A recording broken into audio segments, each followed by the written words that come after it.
Pete, you've stolen my exclamation mark. How dare you? You got me. How dare you? Yeah, if for people not watching the video on YouTube, which is literally all of you, for the most part, we record this on Riverside, and we get to type in our name. And Pete added an exclamation mark, which, if I may say, is a very Mark Fisherian kind of move. But I believe I did that after seeing that you pivoted to the heart sign, the sideways heart that you have. That's So true. That's true. there was an That's true. opportunity, I and I did sort of claimed it. abandon. I can't be a hog of all the various non-letter type of accoutrement we can add to our name. Well, anyway, hi everyone. Welcome to the Business of Unicorns podcast, where we will talk eventually about some fitness business stuff. Pete, how's your day going? My day is going well. I have minimal complaints. I appreciate you asking. I'm always uncomfortable with this question because I know that we don't publish like same day or even same week. Yeah. And so when you ask that question and I answer it and then we listen to it or a piece of it a month or something later, I try and remember the day and I never can. Yeah. I think people will remember that. I don't think you're out of integrity to. I'm certainly not asking how will you be on the day this podcast drops. Oh, I can tell you our pool's going to be I know open. right now. That's great. That's great. I'm going to be good on that day. Today it's not open. Your family will be healed from being a vector of disease. Fair. This is true. We will move on from, I don't know if anyone remembers this, but there's COVID still in the world, and somehow it ended up in my It is a thing. Oh, no, now no one's going to listen. Oh, no, we're not going to. We're going to get blocked by Google. Okay.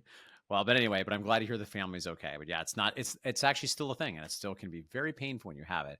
Particularly, I just feel bad when it's let's say if it happens to be a child, because they can't take anything for it, right? They're just like, sorry, drink water. Yeah, that's been the feedback. And I think we kind of phased out of the stage where we kept, like, for example, I don't have tests in my house anymore. And we didn't, as I told you off air, this wasn't because we were like, hey, we desperately need to test for COVID. It was because we're like, hey, I think Colin has strep. Let's go get some antibiotics. And they for which you could do something for, yes. Exactly. And wouldn't you know it, not that you want strep, but they mixed in a few bonus tests at that appointment. And okay, what do you know? Here's where we are. Gotcha. Well, anyway, on to happier topics. First, I should say, in the event you're a new listener, and for some reason you haven't gotten yet our Raise Your Rates playbook. Actually, by the time this goes live, I'm planning on some mild updates, but this is a done for you guide with some copy pastable scripts, some principles. It's very simple. It's just a couple of pages, but it will give you the exact playbook we use time again. And this will actually maybe even lead into our conversation today. It will time and time again. We talk with the gym owner. We're like, oh, I think your rates could be a little bit higher. And if you're concerned about doing it, which is very common, sometimes you're just nervous because you don't have to play. Well, sign up at the link in the show notes, and we'll show you exactly how to do it while minimizing pushback. Sign up. Speaking of what I alluded to, yeah. So this is actually a little top of mind for me because, well, Pete, every time I talk to a gym owner, I feel like invariably what I say is like, when was the last time you raised rates? I think your rates can go up a little bit. Now, I should note before we dig into this topic, I'll maybe add one other thing about the raise your rates topic.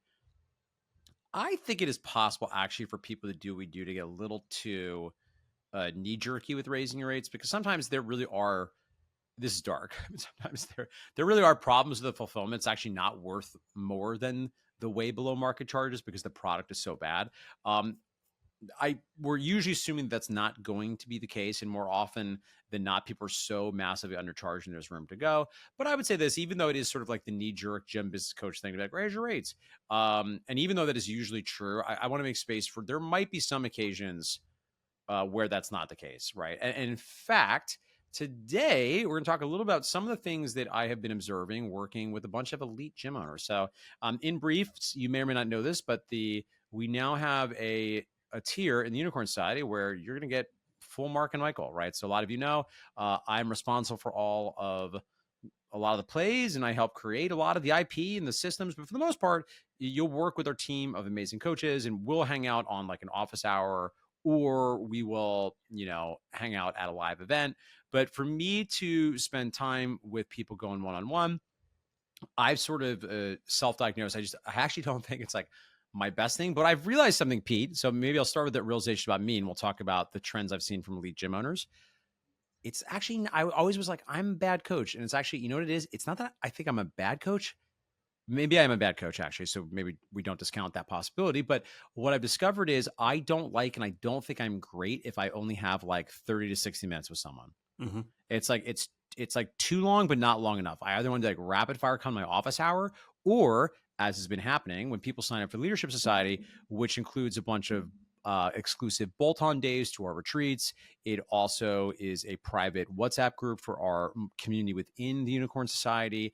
It is exclusive access to me and Michael on a WhatsApp bat phone, and it is some other exclusive trainings.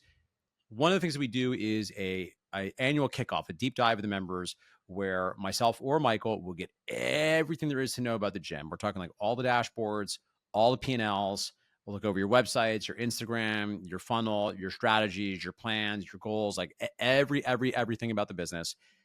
And that, Pete, it turns out I like. So like, apparently I just don't like the in-between. I don't like trying to get up to speed in an hour. I want to know everything I can know about your business. And then I want to have several hours to really dig in.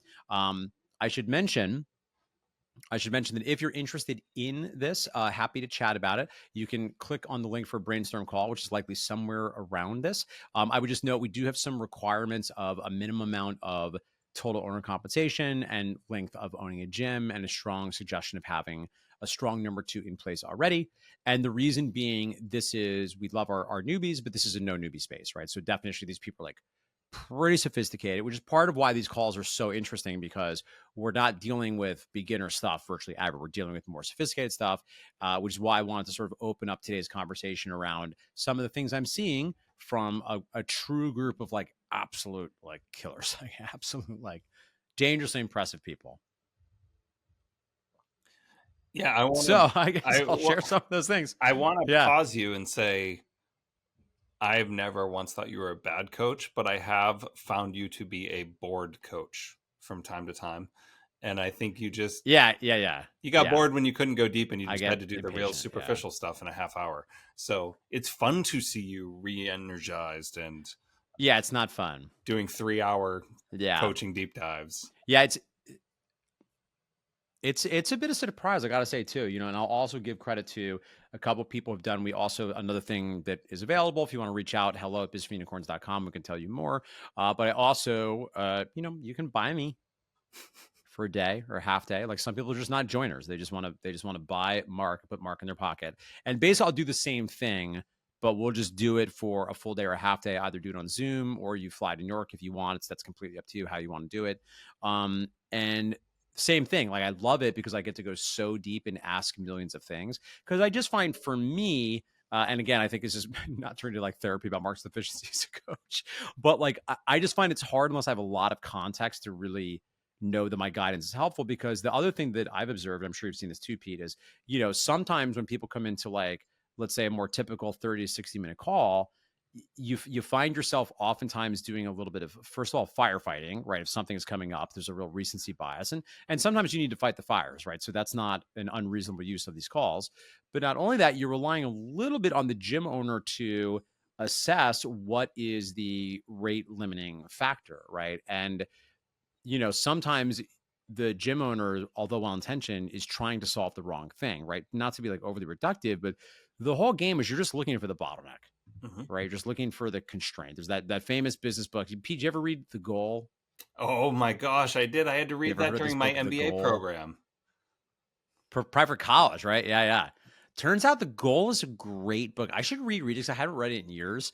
But anyway, the whole, like, there's a lot to it. But one of the main things of The Goal is, in any business, there's usually like one thing that's holding everything else back. And a lot of the job of the business owner, with help from outside eyes, to figure out, okay, what is the constraint? What is the number one thing that's holding everything else back?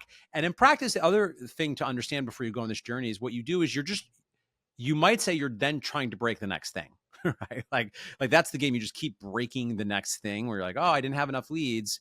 Like, oh, now I have enough leads. But like, oh crap, I don't have good follow-up. Or like, oh, now my follow-up is good. But like, oh, sales conversions are not good. Like, oh, sales conversion is good, but we're not getting, our retention is not where it needs to be, right? And you're constantly just sort of shuffling through those. And, I often think of our job it's certainly been my experience doing this of late. I feel almost like a doctor, if you will. Not I'm not really a doctor, but a doctor in the sense that if you think about what a doctor does, they look at a bunch of different vital signs. And a good doctor, when you have time, and I realize that's not always the case in our medical system, but if you have like a, I have a dear friend and a concierge doctor, Dr. Spencer Nadolsky, Doc Who Lives. And Spencer, has known me for 10 years, knows me very well psychologically, understands my life. So he is able to really treat the whole person, as you will. And that's ideally what this does, because while I will say there's a lot of value, of course, in understanding qualitatively what the owner is thinking and feeling and what their goals on, all that stuff is a piece. I love it when I can pull all the data, right? Because I'm a little bit of a data junkie here. So I don't want like just blood pressure and cholesterol. I'm going to pull a lot of stuff, right? So when we do these, I'm looking at tons and tons of pieces of data, and allows me to quickly ascertain, just because I just do this every second I'm awake, essentially, to be like, okay, well, this is the whole, this is the thing that needs to be focused on. And again, this has been a very interesting experience doing it with people in the Leadership Society, because again, these are very, very accomplished people. I mean, these are like some of the best, hands down, gym owners in the industry.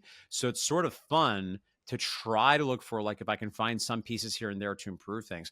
Sometimes, candidly, there's not a ton, right? Like, and the good news is usually we can sharpen the saw. Usually there's, because we all benefit from an outside eye, right? Even if someone is very, very sophisticated. But one thing I will start with here, and then maybe we can like chat about this a little bit, is when I'm working with a more advanced gym owner, it is, on the one hand, it is very rare that any of the vital signs are off. And two, when the vital signs are off, if the gym is thriving, right? If the biological organism is really thriving, I am not necessarily going right to put them on meds, right? Which is to say, if I'm not seeing the exact numbers I want, but net, the body is very like, the gym is very healthy, it's profitable, the owner is happy, and we seem like we're making progress, and the owner has a real reason why they're veering away from conventional wisdom, I am often reticent to wholeheartedly suggest changes. I want to make sure the owner knows what the argument is for conventional wisdom for something like a lead follow-up flow or a first offer or fill in the blank. But then if we're getting to a good place and the gym is profitable and the owner's happy and they're working a reasonable time and it seems like things are growing, then we find yourself in this weird situation where a lot of my external facing marketing, I have to speak in generalities, right? I have to speak what's going to work for most people most of the time. And I just find that with the more advanced people, there's more bandwidth for me to riff and to, in some situations, say like, nope, keep doing what you're doing. Your reasoning is correct, based on your market or your skill set or your brand or your audience. You actually should keep doing what you're doing. Yeah, I'll agree with you, because I think I am operating a business that would probably fall under this category. If you were to 100%, jump in and 100%. pick us apart and come to realize that I don't have a digital ad spend, I just don't run the same systems that we advocate for. It doesn't mean I don't believe in them. 100%. It's just I've been running a system for 18 years that has generated leads. Now, I'll tell you that where my mind with this goes, one, I read an interesting book recently. It was Dan Heath's newest book called Reset. And it was basically just saying that there are kind of glaring problems in businesses that are, as we'll say, they've been in play as long as mine have. And usually they're just the legacy of old solutions. And those solutions were improv. Like, we built workarounds around everything. Yes. And the system that we have is really designed to solve the original problem. And every little improv that we create creates an inefficient system. And the gym owners you're talking about, we might be collecting nice paychecks and look good, kind of bottom line looks fine, but we're running these kind of woefully inefficient operations. So that's one thing that I would look at. But then beyond that, I would say, if you came into my operation, you're like, Pete, you're not generating leads in a traditional way, but by God, you're generating leads. The thing that I would say is, people like myself need to be reminded that just because we don't want to do it the way everyone else is doing things doesn't mean we shouldn't systemize the way we're doing ours. And so we get so comfortable with generating lead flow through our kind of unique and constantly growing network that the leads keep coming, and I don't build a system for like really thoroughly manufacturing them through that system. And so I don't need to run your like, Facebook advertising or Google advertising model, but I do need to build something that I can point at it and say, this is our machine. This is how we generate our leads. Mm-hmm. And then continually try and Yep. fine tune that. But I have fallen into the habit in the past of being like, no, we're just really good at creating awareness. The leads are going to keep coming. We're good. Just trust me, which is not sustainable. It creates a lot of exhausting downturns, not a lot, but periodic exhausting downturns in our business. So Yeah. systems matter. Yeah. Yeah. It's hard. It's hard when you don't have any levers, but what levers one has can be different, And I think like, yeah, it's just an interesting dynamic, right? Because I'm always reluctant to change something that's not working, but I think that's probably a good heuristic for how to think about it. I do want to make sure whatever's happening is being done in an intentional way, even if it is different than what I would recommend, right? Because the factors I think that are going to allow for both unusual results are also going to lend themselves to using unusual strategies, because usually when you get those sort of results, sometimes it's the function of the market, right? Sometimes it's like a unique market geographically. Obviously your gym is very unique and it functions not exactly like an online business, but not all of the business are people that are willing to travel, right? So most gyms are not going to be able to do that. So it would be unhelpful for you to like do a lot of conventional wisdom, because you'd be leaving a lot of business on the table if you did that. Because you do want to leverage the skill sets you have, right? Another thing that I say a lot, maybe it should be, actually, I don't know if it's controversial. No one's ever been like, that's not true. But I actually really don't think it's helpful to say success leaves clues. I think there's actually a lot of survivorship bias, and I think for a long time, I can remember a few years ago looking at like, with love and respect, Cressy Sports Performance, Mark Fisher Fitness, Mike Boyle Strength and Conditioning, and being like, like these are very unusual gyms that like had a very unusual amount of success and weren't necessarily doing things the way that you might suggest for the average gym in the average market with, again, I say with respect, the owner of average skill, right? There was a lot going on. There was an unusual amount of like back of house operational chops. There were teams that were unusually developed. There was a dancing monkey that was like unusually good at what they need to be for that business. And I see sometimes some of the most sophisticated gyms, if people try to actually model what they are doing, they might not succeed, because oftentimes those gyms are successful because they just had a unique opportunity or market or a unique skill set that they were able to leverage. And that's not necessarily great advice for everybody else, because while I do think, listen, people do have to customize things, right? Like, I think that's another thing I say I'm blue in the face is like, listen, it's silly to make it up all by yourself. That's completely ludicrous. You should be working off a proven model like we have in the Unicorn Society. And it is equally silly to think you can just copy paste it, throw your hands up and think like, now it's done. I don't have to customize it at all, right? Having said that, we probably do at least want to again consider what are the proven models that tend to work most of the time. And if you are not in a place where you're getting results like a Cressy Sports Performance or some of our Leadership Society members that are doing other things, if I look at your results as the doctor and I see your blood pressure is elevated and I see your cholesterol is too high and I see you're pre-diabetic, we might want to consider some of the more traditional interventions, right? Like, because you're not in a place at that point where you are only getting a couple of leads per week to convince me like, yeah, I don't like to do traditional forms of marketing. I very much believe that if I'm great at the service, then people will bring their friends organically, and that's how I want to grow. Or another one you hear, I don't want to discount my services with a low barrier offer. I don't want to hurt my perceived value in the market. Well, that's okay, but you're only getting 3 like trials per month, and your business is not only stagnant, but you're making less money month over month, year over year. And that is the thing I think that is like unhelpful and challenging. And again, where I think having data is helpful, because my observations and my suggestions and my guidance can be based on looking at, not an unlimited number of things, but not a small number of things, right? That's why I'm going to want to know, profit margin. I want to know payroll as a percentage of revenue. I want to understand total owner compensation. I want to look at the last 3 months of your P&L. I want to look at the last couple of years of your P&L. I want to understand your utilization. I want to understand how much square footage you have. I want to understand your rent as a percentage of your square footage, how much you're spending on market as a percentage of revenue, right? I want to look at how many leads we're getting top of funnel. I want to understand your sales conversion percentage. What is your lead to new member throughput, right? So if I know all that information, I kind of know what's going on, right? So again, if they all check out, I can give you more insight. And I would say that if those numbers are massively below par, I'm going to be less patient. I love you. I'm gonna be less patient with you. If you're telling me you're not going to want to try the conventional wisdom and you want to be like Apple doesn't discount. It's like, okay, but you don't have any clients.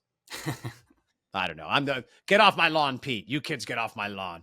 In some ways, I wish that there was a leadership society in 2014 when we were opening our second location, because you would have opened up our books and you would have looked at it and said, hey, you got so much key man risk here tied into Eric's name.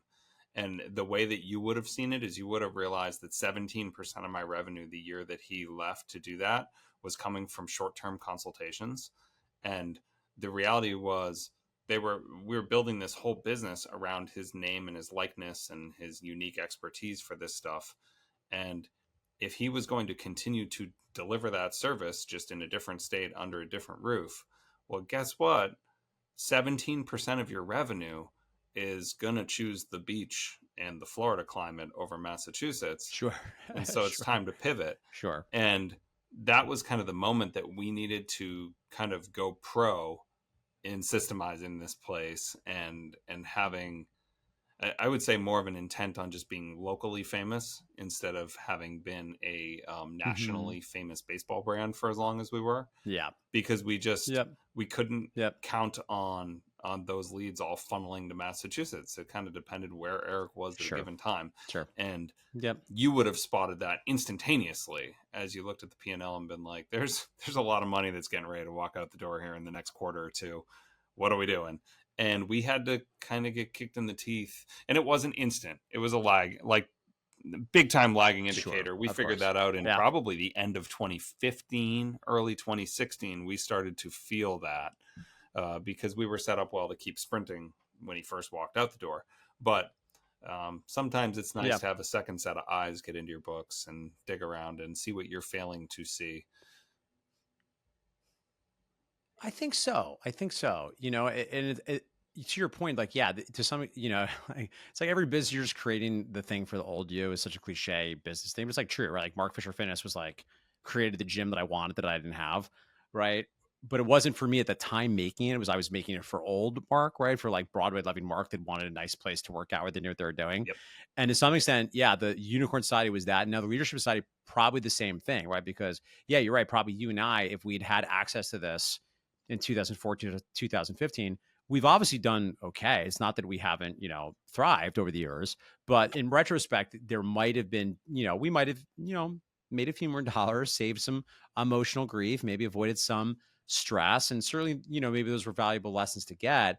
But, here's another thing too, that I think is sometimes overly fetishized, is this like stubborn human desire, which I don't have, by the way, which is always surprising, I think, to people, because they think I'm like, he's a crazy guy. He's a crazy unit. He's going his own way. And that's true.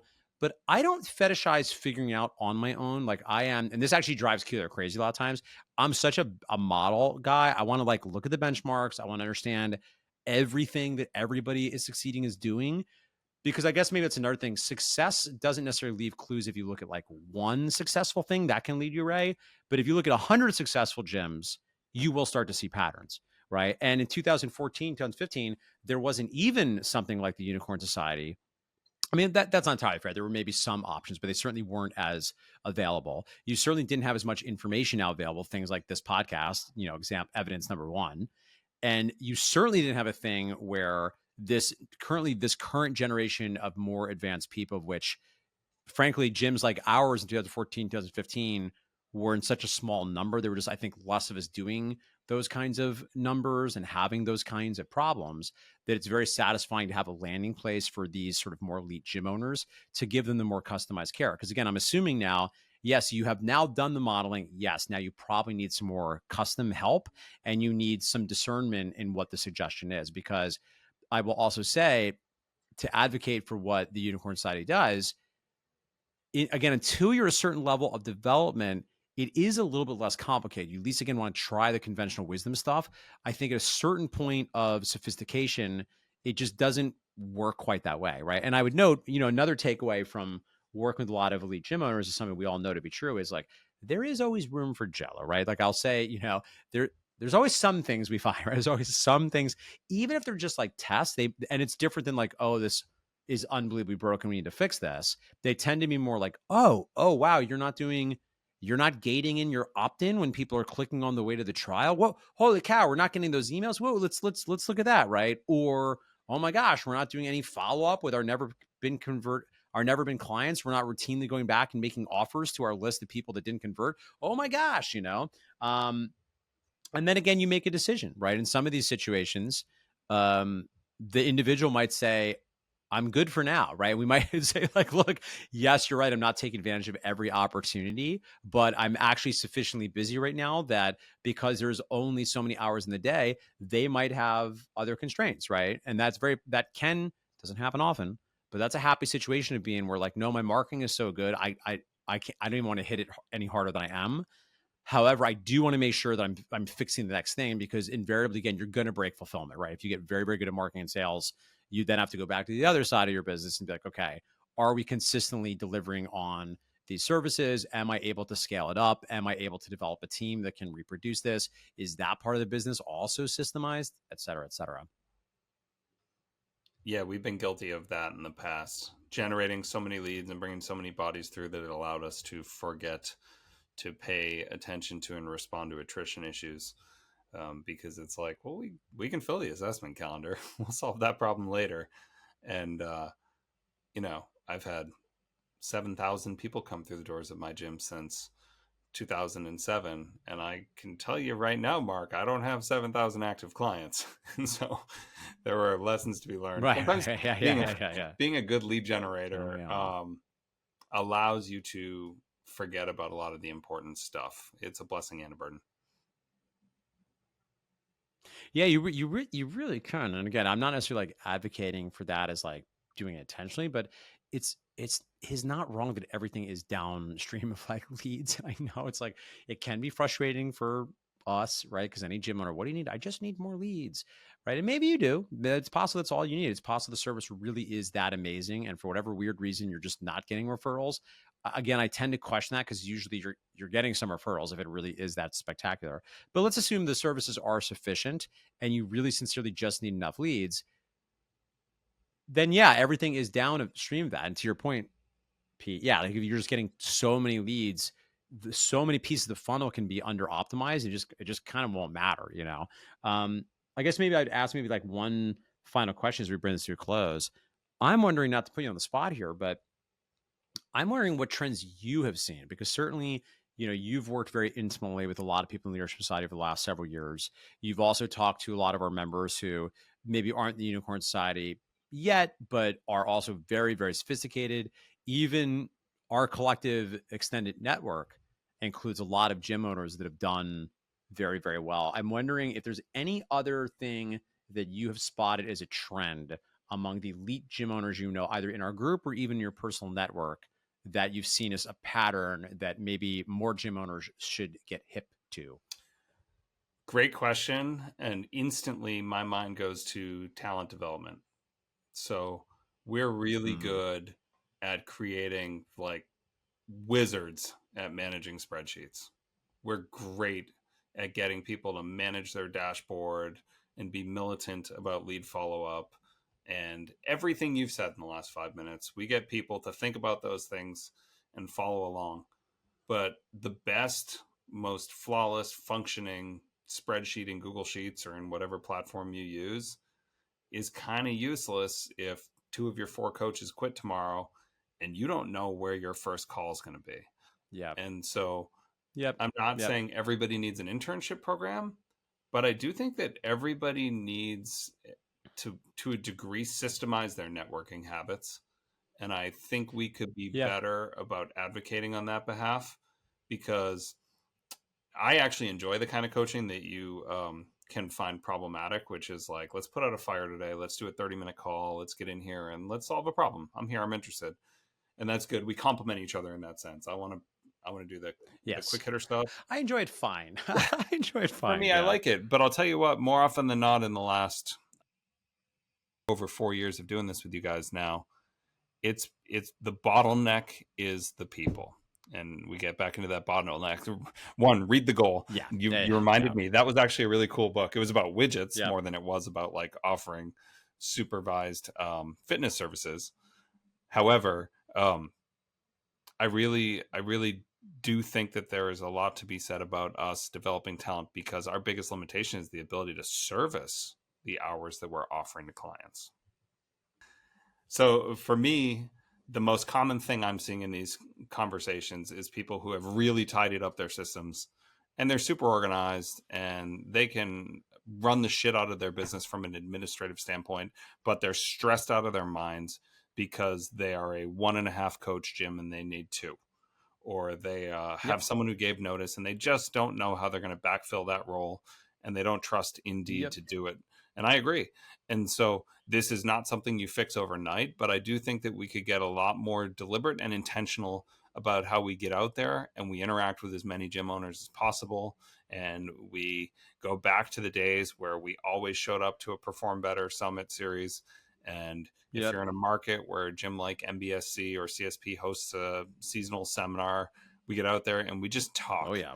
And I'm pointing good outgoing interns in the direction of my peers all the time.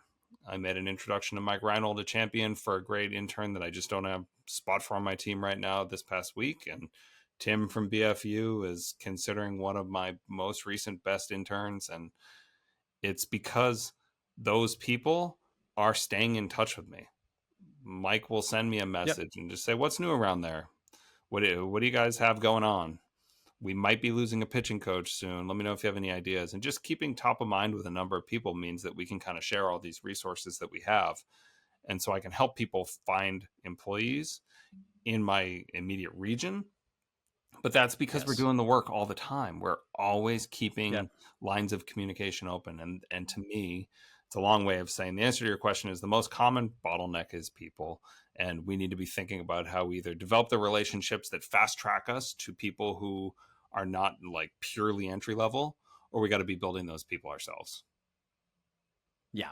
No, it's very true. We always say, all your problems at the beginning are money problems, and they all become people problems. And maybe as a final thing here, I didn't sincerely don't want this podcast to make a pitch fest, but I'd argue like that's the kind of thing too that I would note. I think you need probably more help with in conversations, like the people development thing, right? Because you can give some systems for that, but developing people, it's like a whole animal. And I think the frameworks of like a hiring system and an onboarding system and the nuts and bolts of how often you meet and your structure of team meetings and then the way those in-services are structured are all SOPable and should be turned into systems. And there's just a level of nuance there that it's not to say there's not that nuance in marketing, but I've always said that, listen, if there's people ever considering working with us, right? Like the real talk is, I think we're great at the marketing and sales stuff. We're great at the dashboard stuff. I think particularly the marketing and sales stuff, there's other people that are as good for sure. And not only that, but we have a course called Gym Growth Blast Off. You can find it on our website. I think by now that should be on our website, or email me, mark@businessunicorns.com. It's very affordable. And for the most part, if you run with that play, that stuff is not rocket science. Again, I don't mean to suggest there's not art involved.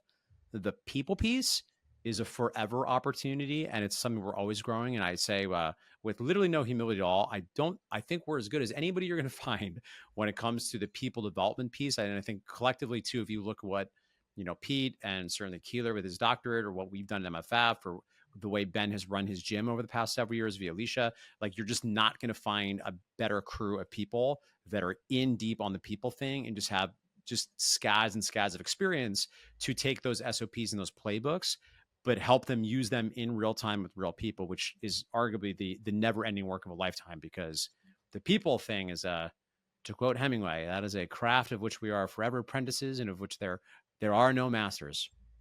Well, Pete, any other final thoughts before we bring her to a close? I think I got to get some better quotes when I show up. You're quoting Hemingway. I'm quoting Dan Heath. No offense, Dan Heath, but it's the those only are one two I different do. levels.